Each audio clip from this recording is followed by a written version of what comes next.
President Trump just blinked, and it wasn't Congress, the courts, or even China that forced his hand. It was the one opponent he can't fire, ignore, or out-tweet: Wall Street. In this video, we're unpacking how the stock market, not political opposition, has emerged as Trump's most powerful check. From tariff walkbacks to backing off a showdown with the Fed, the markets are now dictating White House policy.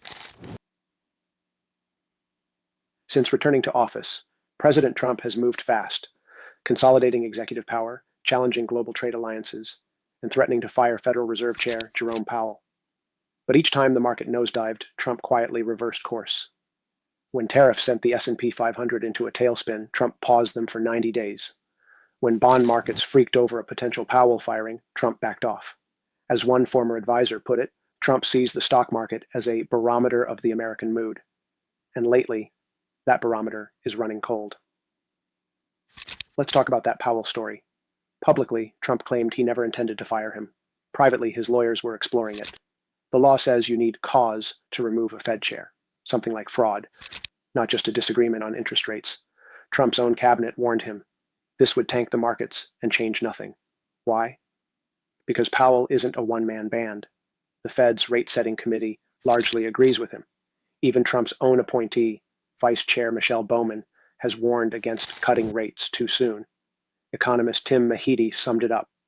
Firing Powell would cause an apocalyptic market reaction. Translation: a financial bloodbath. And it's not just the Fed. Retail giants like Walmart, Target, and Home Depot marched into the White House and told Trump his China tariffs were wrecking supply chains and raising prices. He listened. Tariffs were softened. Talks of 145% duties on Chinese imports. Those will come down substantially, Trump said just one day later. Even Elon Musk, yes, now a Trump advisor and head of the so-called Department of Government Efficiency, has urged him to cut tariffs. Musk told investors, whether he'll listen to my advice is up to him. Translation: not a done deal. Here's the contradiction. Trump wants two things: reshoring American manufacturing with stiff tariffs and a soaring stock market. But those two goals are increasingly incompatible. Markets don't like uncertainty, and tariffs? They're inflationary, destabilizing, and anti-growth, at least in the short term. The S&P 500 is down 10% since Trump returned to office, the worst start of any president on record. Yet Trump still posts things like, "This is a great time to buy," on Truth Social. He's trying to pump confidence while the market is flashing warning signs.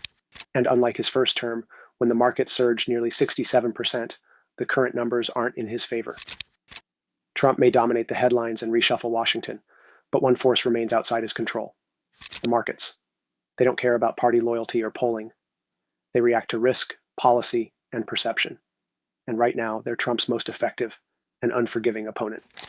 So the question is, can Trump reshape the global economy and keep Wall Street happy? Because if not, the market won't just correct, it will correct him.